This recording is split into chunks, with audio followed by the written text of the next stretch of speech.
श्री स्कंद महापुराण काशीखंड काशीस्थ द्वादशादित्य नामः।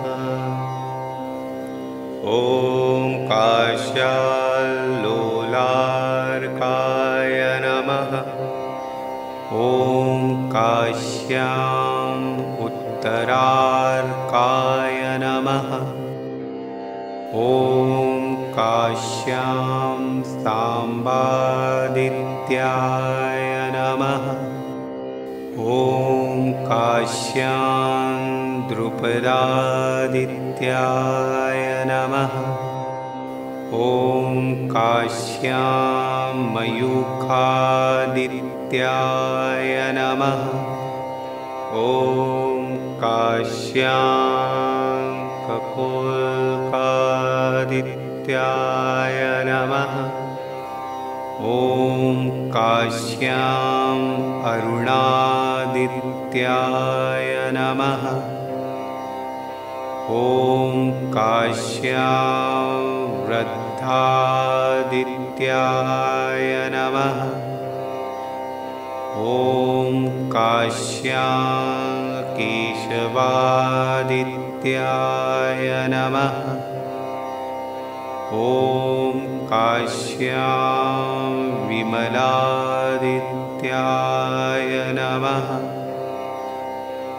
ॐ काश्यां गंगादित्याय नमः। ॐ काश्यां यमादित्याय नमः। ॐ काश्याल्लोलार्काय नमः। ॐ काश्याम् उत्तरार्काय नमः। ॐ काश्यां सांबादित्याय नमः। ॐ काश्यां द्रुपदादित्याय नमः। ॐ काश्यां मयूखादित्याय नमः। ॐ काश्यां कपोलकादित्याय नमः। ॐ काश्याम् अरुणादित्याय नमः। ॐ काश्यां वृद्धादित्याय नमः।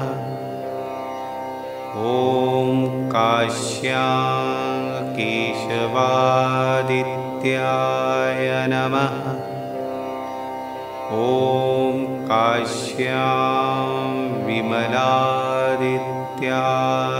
नमः। ॐ काश्यां गंगादित्याय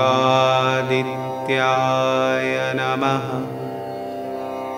ॐ काश्यां यमादित्याय नमः।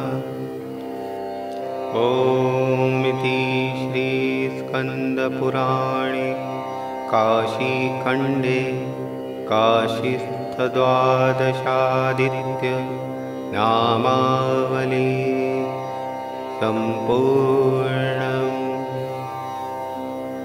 ॐ